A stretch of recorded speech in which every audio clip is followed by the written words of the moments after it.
Nonsteroidal anti-asthmatic agents. This is from Chapter 12 in Rao's Pharmacology for Respiratory Care.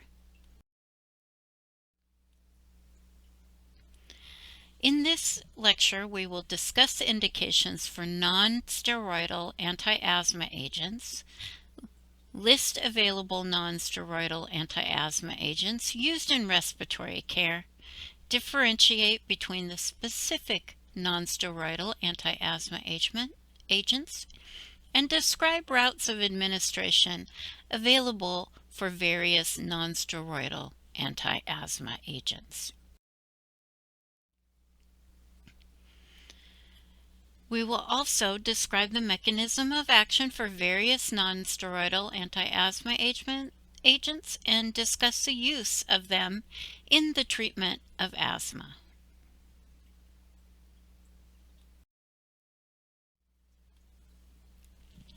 There are three subgroups of these agents. The first are Chromolyn Sodium-like drugs or mast cell stabilizers. The second are the Anti-Lucreians, and the third are monoclonal antibodies. A brief summary of the immune mechanisms involved in allergic responses will be gone over, and we'll talk about the specific mechanisms of action for each of these drug groups.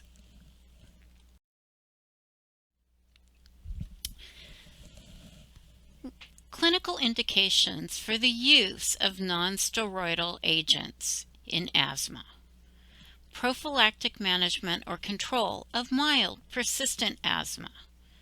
General indications include Chromolyn and Anti-Leukotrine as alternatives to inhaled corticosteroids in asthma requiring Step 2 care from the National Asthma Education and Prevention Program guidelines. Chromolyn is often used with infants and young children as an alternative to these inhaled corticosteroids because of the safety profile of the inhaled corticosteroids. Anti-leukotrienes can be beneficial when used in combination with inhaled corticosteroids to reduce the dose of the steroid. All of the non-steroidal anti-asthma drugs described in this lecture are controllers and not relievers, and are used in asthma requiring anti-inflammatory drug therapy. You can see this in your book in box 12.1, which summarizes reliever and controller agents used in drug therapy for asthma.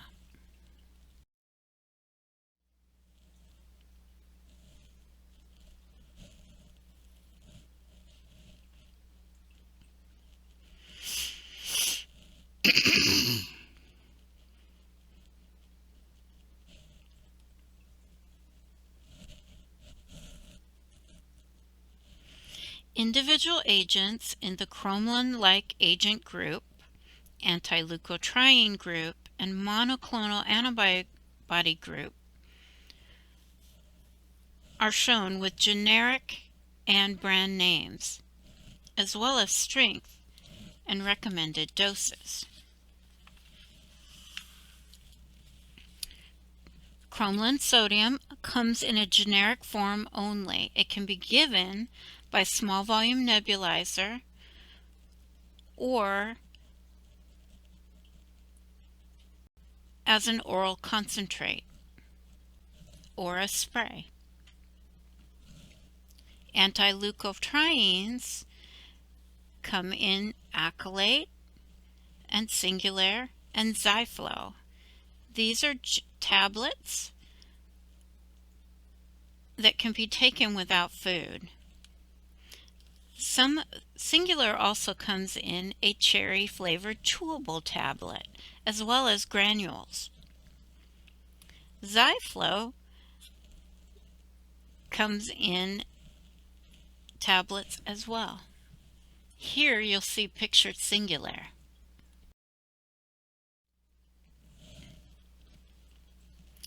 Let's talk a bit about the monoclonal antibodies that are available. Xolair, Facerna, Nucala, and Singulair are all available as monoclonal antibody treatment. Xolair is recommended for adults and children greater than 12 years of age. It's given sub-Q every 4 weeks, and the dose depends on weight. Facerna is also recommended for adults and children greater than 12 years old and is also given sub-Q every 4 weeks, as is Nucala. It is also recommended for adults and children greater than 12 years old and is given sub-Q.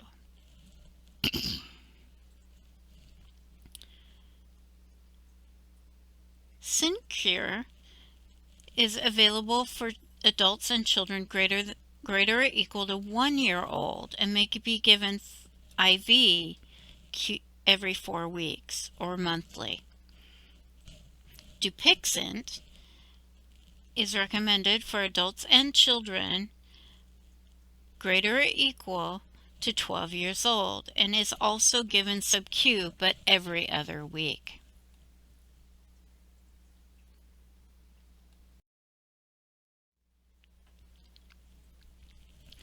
Let's talk a bit about the inflammation mechanism in asthma. Asthma is a chronic inflammatory disorder of the airways. Asthma has been divided into extrinsic and intrinsic forms on the basis of triggers for asthma. Extrinsic asthma is dependent on allergy or atopy, whereas intrinsic asthma shows no evidence of sensitization to common inhaled allergens.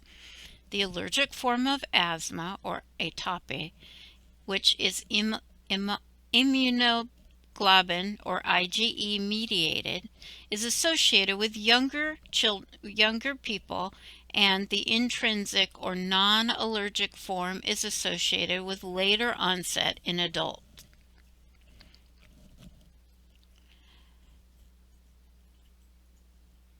In both forms of asthma, allergic and non-allergic mediators and enzymes are released to act on target tissues in the airway, pictured here, and cells involved in inflammation are recruited and activated in the airway. Airway inflammation manifests as bronchoconstriction, airway swelling, mucus secretion and obstruction, and subsequent airway wall remodeling that furthers the responsiveness of the airway.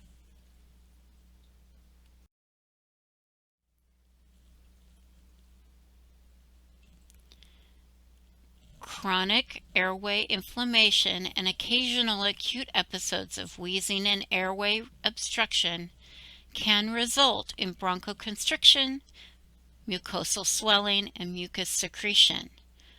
Most incidences of asthma are primarily an allergic response.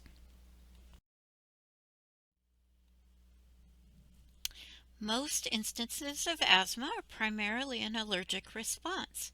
This involves mast cells and IgE. The immunologic response is outlined in your book in box 12.2. Be sure you take a look at it. An understanding of the immune response is fundamental to discussing asthma and the mediator antagonists presented in nonsteroidal anti-asthma agents. Allergies are essentially a mistaken immune response.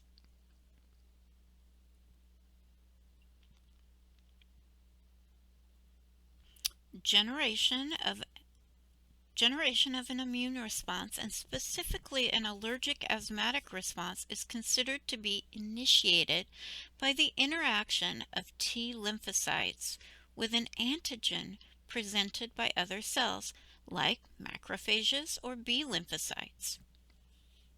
Let's let's take a closer look at this.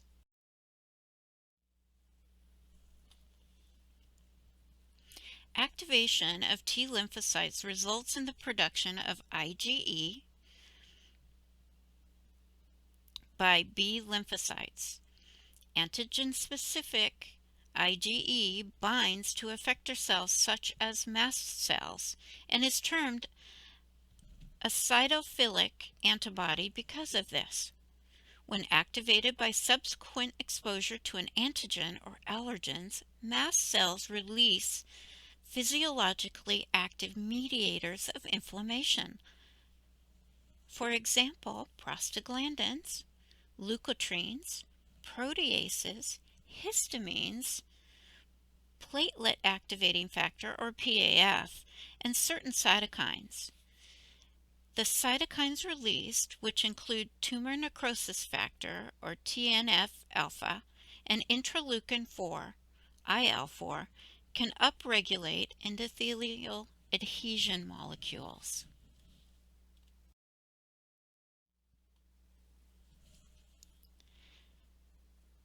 Let's talk about cell-mediated immune mechanism in allergy and inflammation. The T lymphocytes that come from bone marrow stem cells and are processed in the thymus mediate the immune response by several mechanisms. These mechanisms include cytotoxicity and the secretion of cytokinins. Members of the T lymphocytes are the basis of cellular immunity.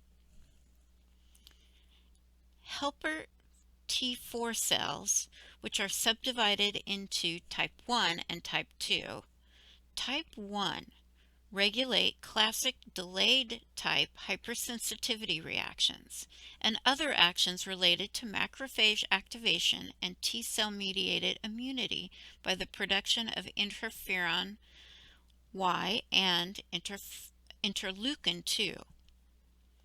Type 2 cells translate mRNAs for interleukin 4 and interleukin 5 and are involved in atopic allergy. Interleukin 4 is essential for the production of immunoglobulin E or IgE by B cells, and interleukin 5 and granulocyte macrophages are colony stimulating factor, and interleukin 3 promotes eosinophil maturation, activation, and survival.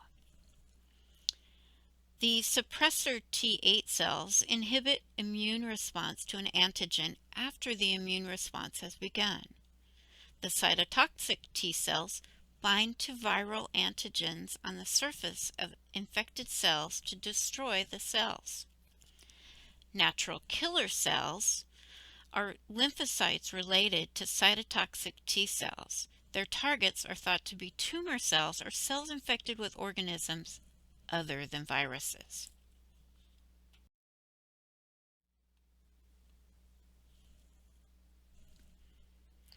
Antibody-mediated immune mechanism involved in allergy and inflammation. Antibodies are serum globulins or proteins modified specifically to combine and react with an antigen. Antigens are substances that are capable of provoking antibodies and other cellular immunity. Let's start with the B lymphocytes. These are antibody-producing plasma cells, memory cells for later antibody production. Let's talk a little bit about classes of antibodies. These classes of immunoglobulins are as follows. The immunoglobulin G or IgE, immunoglobulin A, IgA, immunoglobulin M, IgM, immunoglobulin D, IgD, and immunoglobulin E, which you've heard me mention several times. This is a cytophilic antibody that binds to effector cells such as mast cells. It is termed reangenic antibody and is involved in allergy responses and atopy.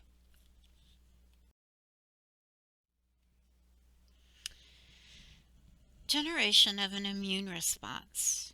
In allergic asthmatic response, it is initiated by the interaction of T lymphocytes with an antigen presented by other cells like macrophages or B lymphocytes. IgE binds to effector cells such as mast cells. When activated by a subsequent exposure to an antigen or allergens, mast cells release physiologic active mediators of inflammation. Allergic inflammation of the airway is a product of an immune response, and the T lymphocytes play a central role in attracting the mast cells and eosinophils, which in turn release the mediators that attract other cells and damage epithelial cells.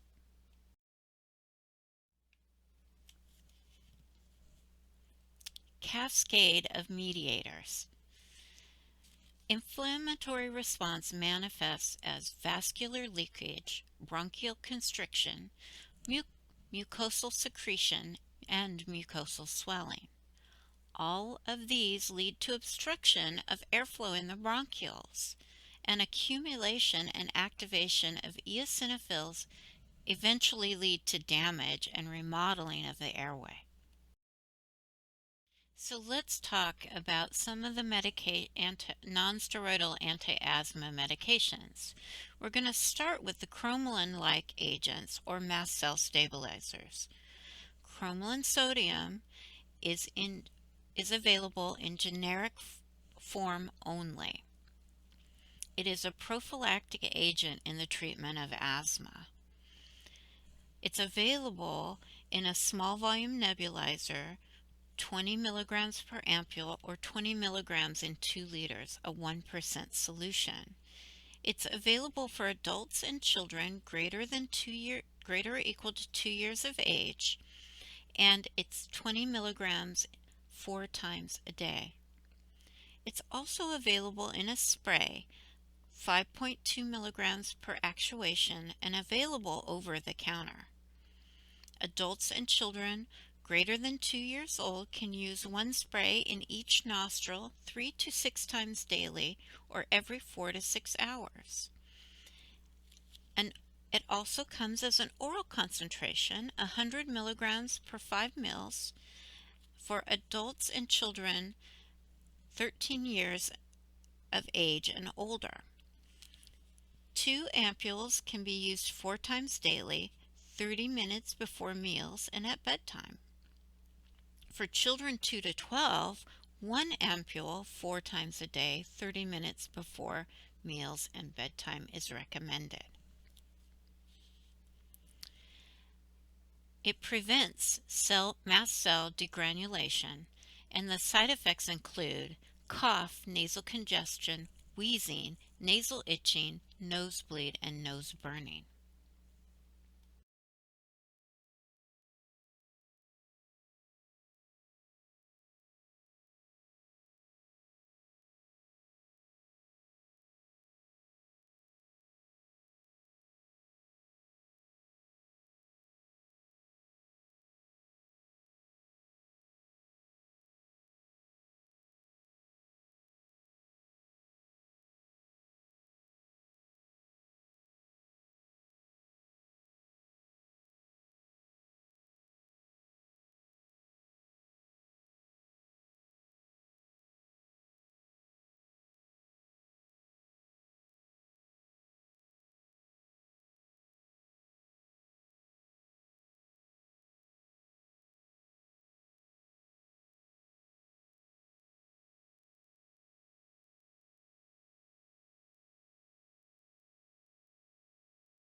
Leukotrienes and inflammation.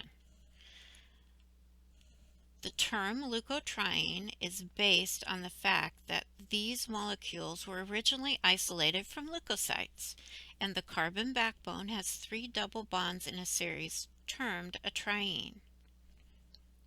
Leukotrienes are potent bronchoconstrictors and stimulate other cells to cause airway edema, mucus secretion, ciliary beat inhibition, and recruitment of other inflammatory cells.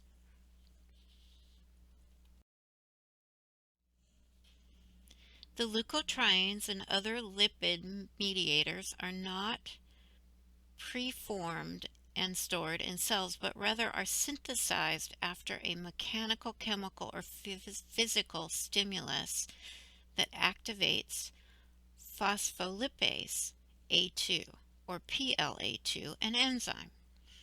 These stimuli include antigen challenge of sensitized tissue and exposures to PAF or other cytokinins.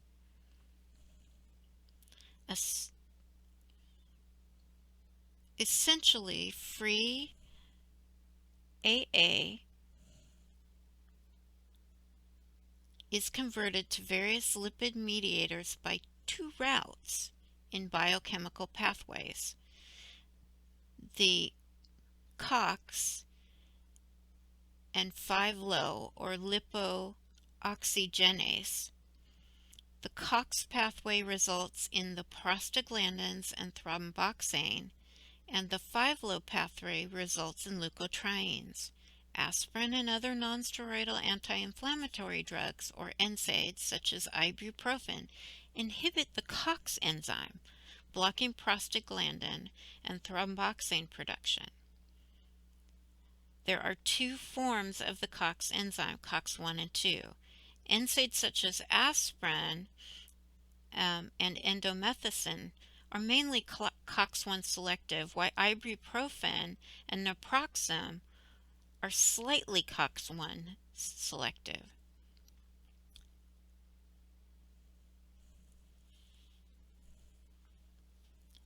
The lipooxygenase pathway results in leukotriene production. After stimulation of an appropriate cell, the enzyme PLA2, which is located in the cell cytoplasm, moves into the cell nuclear membrane. In the nuclear membrane, PLA2 hydrolyzes phospholipids to liberate free AA.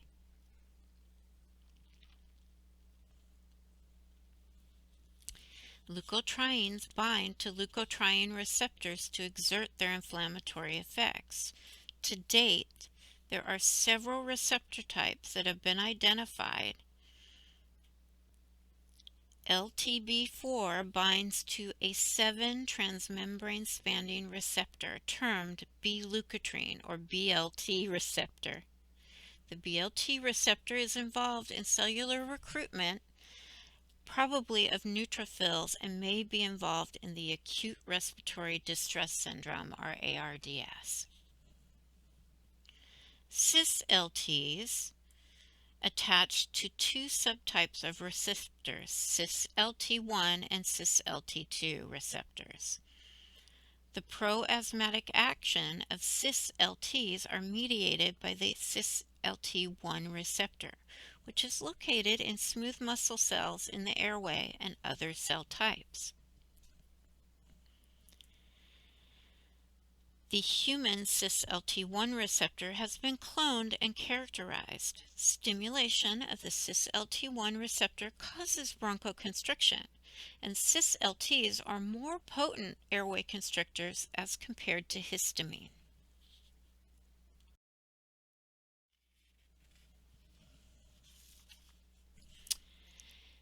Anti-Lucreian agents. There are several types of anti-Leukotriene agents. Xiflo, or Xiflo sustained release, is a 5-LO inhibitor. Accolate and Singulair are leukotriene receptor antagonists, while Xolair is a monoclonal antibody.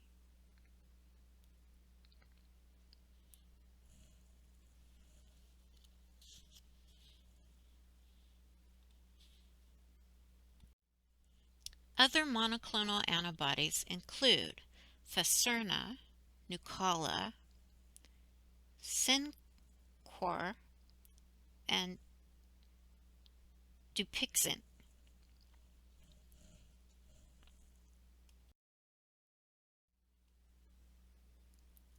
Let's talk about Xiflo first.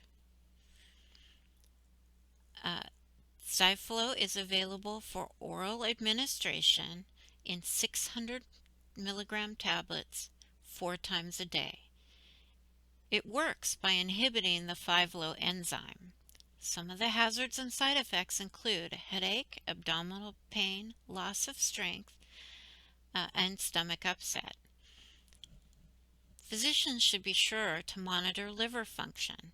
It interacts with theophylline and warfarin, and so should not be used or used with caution in patients on theophylline and warfarin. Accolade. Accolade is available for oral administration in a 10 milligram twice a day formula for children 5 to 11 years old. A 20 milligram twice a day pill is available for those 12 years old and older. It works as a Leukotrine receptor antagonist, and hazards and side effects include headache, infection, nausea, diarrhea, and generalized abdominal pain. Singulair.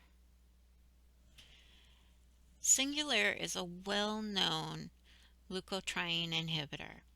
It's available for oral administration in 4 and 10 milligram tablets and a 5 milligram chewable tablet for children.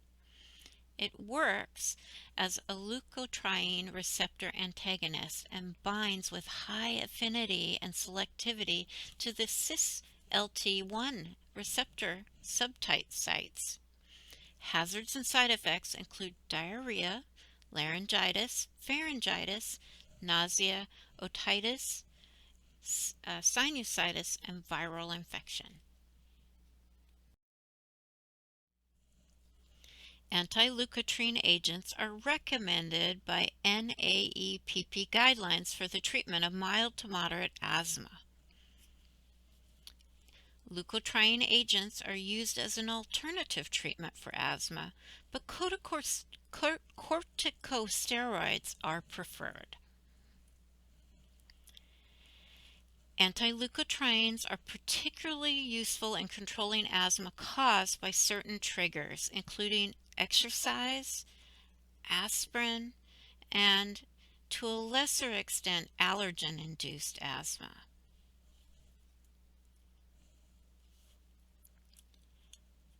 In chronic persistent asthma, there is evidence that supports the use of anti-leukotriene agents in the management of mild to moderate or severe chronic asthma.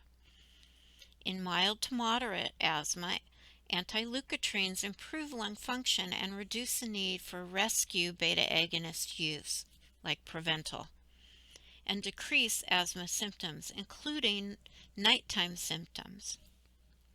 In moderate to severe asthma, there is an additive effect between anti-leukotrienes and inhaled corticosteroids and is the basis for asthma control with lower steroid doses or without an increase in steroid dosing, either inhaled or oral.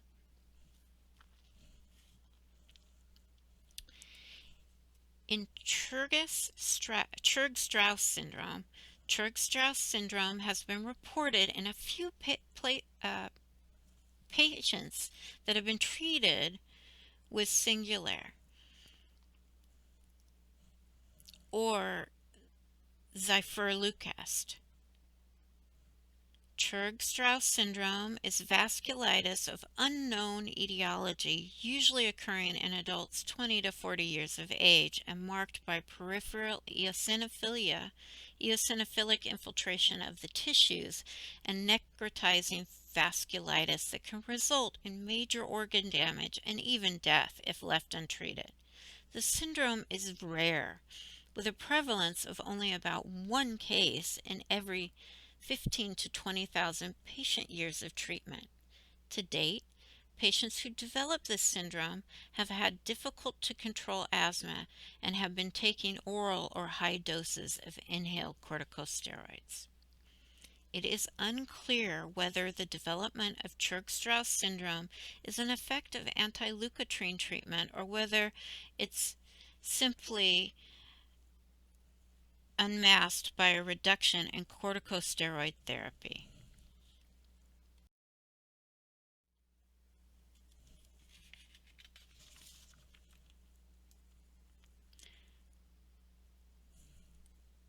A summary of clinical use of anti-Leukotrine therapy in asthma. Anti-Leukotrine agents are used as prophylactic controller drugs in persistent asthma. They are an alternative to inhaled corticosteroids or Chromolyn-like agents. They are not optimal as a monotherapy, but actually work better in conjunction with corticosteroids. They may allow a reduction of a high-dose inhaled corticosteroids or prevent an increase in inhaled corticosteroids, and are safe and often effective choices in managing a wide range of asthma severity. Advantages of anti-Leukotrine agents include oral administration with possible once-daily dosing, safe with very few side effects, effective in aspirin sensitivity and often in exercise-induced asthma. They have a systemic distribution that reaches the entire lung through circulation, and an additive effect with inhaled steroids. They may reduce steroid dose or prevent an increase in dose, and they are formulation approved for pediatric dosing. Some disadvantages.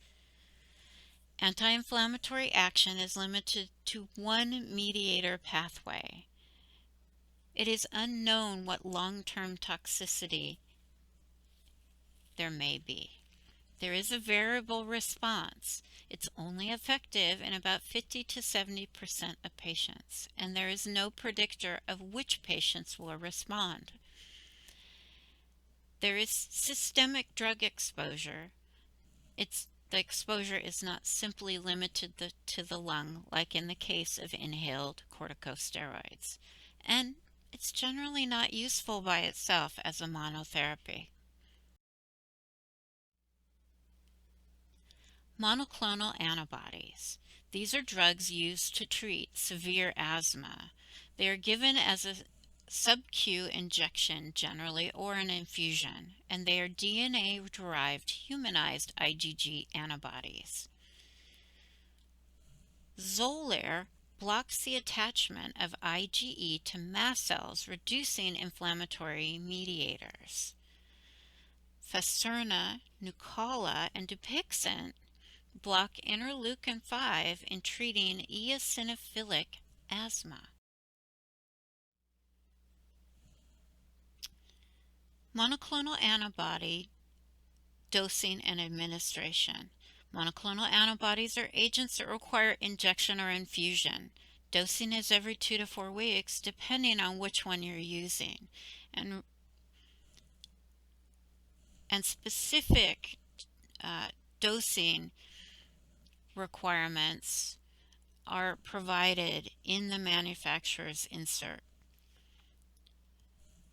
Xolair works to selectively bind to human IgE, while Faserna, Nucala, and Dupixent block interleukin-5, changing the signaling of the interleukin-5, reducing eosinophils. Some of the hazards and side effects include anaphylaxis and injection site reactions, fever, headache, and sore throat.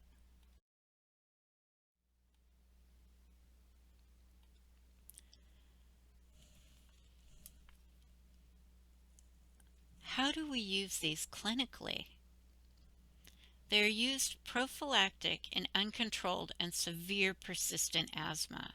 They are not indicated for acute relief or rescue therapy. They are not a replacement for inhaled corticosteroids, and they are not optimal by themselves, especially in persistent asthma. They may allow a reduction of high-dose inhaled corticosteroids or prevent an increase in inhaled corticosteroids and may allow a reduction in asthmatic rescue agents like Preventol.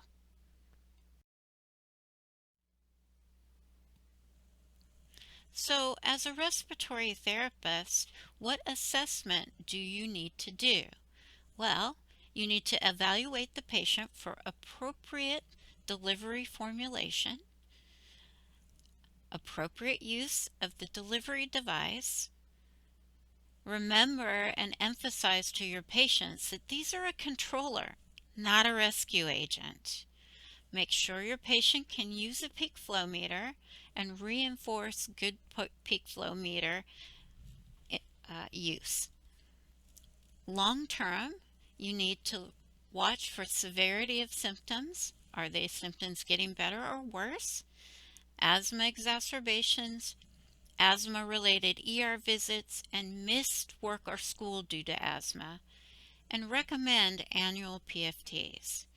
Also, assess for common side effects of each of these drugs. Thank you. This is the end of the lecture.